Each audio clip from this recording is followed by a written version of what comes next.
আজকের পর্বে শুধুমাত্র আলু দিয়ে মজাদার একটি নাস্তা তৈরি করে দেখাবো, যেটা কিনা বানানো খুবই সহজ আর খেতে হবে ভীষণ মজাদার।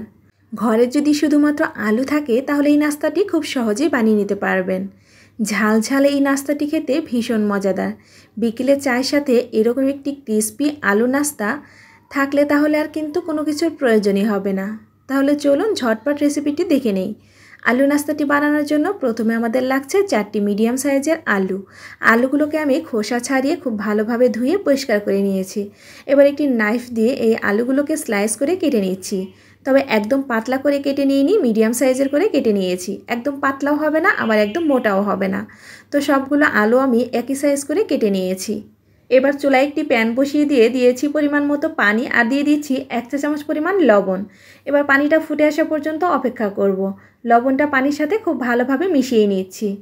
পানিটা যখন ফুটে আসবে ওই পর্যায়ে এই স্লাইস করে কেটে নেওয়া আলুগুলো দিয়ে দিচ্ছি। চুলা আঁচটাকে মিডিয়ামে রেখে অনবরত নেড়ে চেড়ে এই আলুগুলোকে 50% সিদ্ধ করে নিতে হবে। একদম বেশি পরিমাণে সিদ্ধ করা যাবে না, তাহলে কিন্তু আলুগুলো ভেঙে যাবে।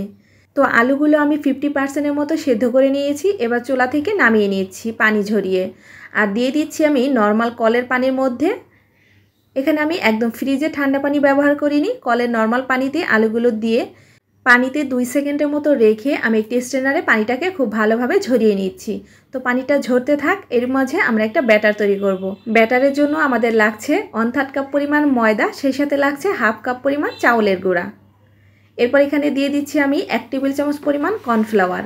কর্নফ্লাওয়ারটা হাতের কাছে না থাকলে সেক্ষেত্রে না দিলেও হবে। স্বাদ মতো লবণ দিয়ে দিলাম, 1 চা চামচ মরিচের গুঁড়া দিয়ে দিলাম, 1/4 চা চামচ হলুদের গুঁড়া, 1/2 চা চামচ ভাজা জিরার গুঁড়া, অল্প একটু পরিমাণ দিয়ে দিচ্ছি কালো জিরা, দিয়ে দিচ্ছি 1/2 টেবিল চামচ পরিমাণ আদা রসুন বাটা, দিয়ে দিচ্ছি ধনিয়া পাতা 1 টেবিল চামচ পরিমাণ। একটা চামচ দিয়ে নেড়ে চেড়ে খুব ভালোভাবে মিশিয়ে নিচ্ছি। এবার অল্প অল্প করে পানি দিয়ে একটি ঘন ব্যাটার তৈরি করে নিচ্ছি। তবে একদম বেশি পানি দেওয়া যাবে না, তাহলে ব্যাটারটা পাতলা হয়ে যাবে। আর ব্যাটারটা একদমই পাতলা করা যাবে না, ঘন একটি ব্যাটার তৈরি করতে হবে। তো আশা করছি দেখেই বুঝতে পারছেন আমি কী ধরনের ব্যাটারটা তৈরি করেছি। ব্যাটারটা তৈরি হয়ে গিয়েছে। এবার এই 50% সেদ্ধ করে নেওয়া আলুগুলো দিয়ে এপিটোপিট করে ডিপ করে তারপর তেলে ভেজে নিতে হবে।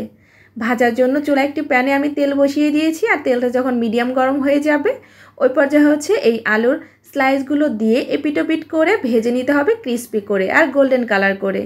তো আমার ভেজে নেওয়া হয়ে গিয়েছে, দেখতেই পাচ্ছেন এগুলো কতটা ক্রিস্পি হয়েছে। এরকমভাবে সবগুলো আলু আমি ভেজে নিয়েছি, আর এগুলো খেতে কিন্তু ভীষণই টেস্টি হয়েছিল। ঝাল ঝাল আলুর এই ইউনিক রেসিপিটা একবার হলেও বাসায় ট্রাই করবেন, দেখবেন ছোট থেকে বড় সকলেরই অনেক অনেক পছন্দ হবে। ঝাল ঝাল এই ক্রিস্পি আলু নাস্তাটি আপনি গরম গরম পরিবেশন করবেন, তাহলে দেখবেন এর আসল স্বাদটা পাবেন। এগুলি ভাজার পরে অনেকটাই ক্রিস্পি হয় আর গরম গরম খেতে ভীষণই টেস্টি হয়। আশা করছি আমার আজকের রেসিপিটি সবার কাছে ভালো লেগেছে। রেসিপিটি ভালো লাগলে চ্যানেলটির পাশে থাকবেন, লাইক শেয়ার কমেন্টস করতে ভুলবেন না। সবাই ভালো থাকবেন, সুস্থ থাকবেন। আজকের মতো এখানেই বিদায় নিচ্ছি। সবাইকে অনেক অনেক ধন্যবাদ। আল্লাহ হাফেজ।